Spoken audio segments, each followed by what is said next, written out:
Ladies and gentlemen, it is your man Phil Allen, aka Phil from that area, guys. Welcome to episode number 2 of Reid and React. Normally at this time I would be joined by Coach Andy Reid, but like every time last night in the red zone, especially within 10 yards of the end zone, Andy decided to pass.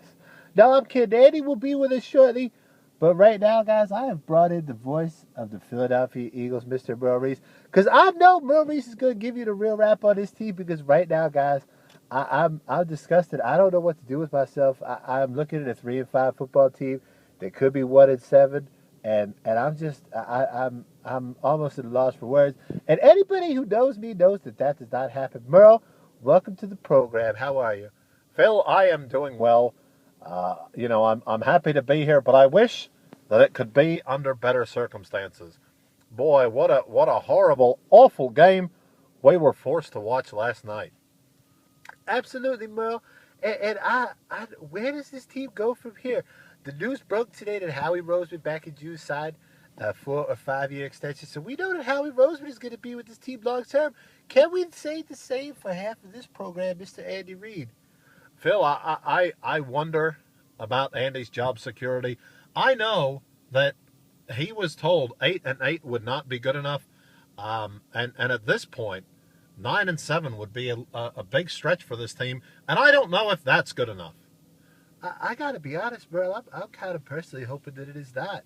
I do not want to see Andy Reid on this team next year. I do not want him calling plays. I'm tired of the walrus mustache. I'm tired of the inability to run the football, the non-desire to run the football. I'm tired of Deshaun Jackson running nothing but fly routes. I've watched Wes Welker. They are of similar stature, but the fact of the matter is Deshaun Jackson does nothing but run downfield, and last night it worked. I'll give him that. There was an absolute blown coverage. He goes 77 yards for a touchdown, but guys, geez, bro, I'm at a loss, man. I don't know where to go. Phil, you speak for a lot of us. Boy, I am a company guy, but this team right now is in shambles.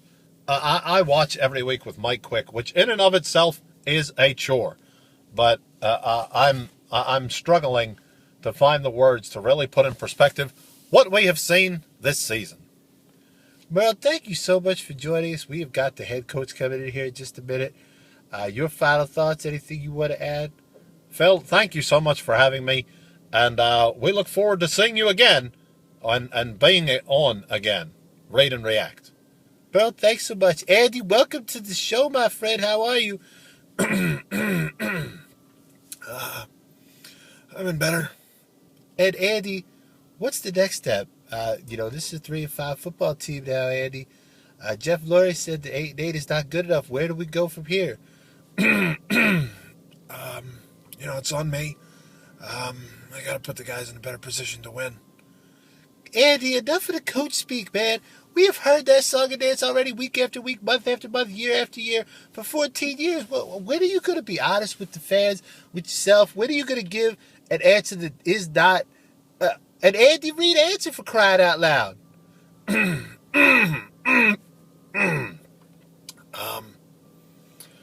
guess in hindsight, I probably should have done that. Oh, my God, Andy, even when you admit I'm right, you give a coach speak answer. Andy, let's play a little hypothetical game here. I know you don't like to do this, but we are on Reid and React, and let's give a real answer here, Andy. Who would you say you would think? Let's not say you're fired. Let's not say you're no longer with the Eagles organization. If you had to pick one coach today to start a franchise with, who would it be? I'd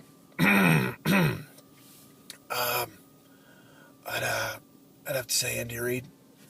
Assuming you would not part of the equation, Andy, let's say that, God forbid, you were to be fired by the Philadelphia Eagles. Who do you think they should replace you with? I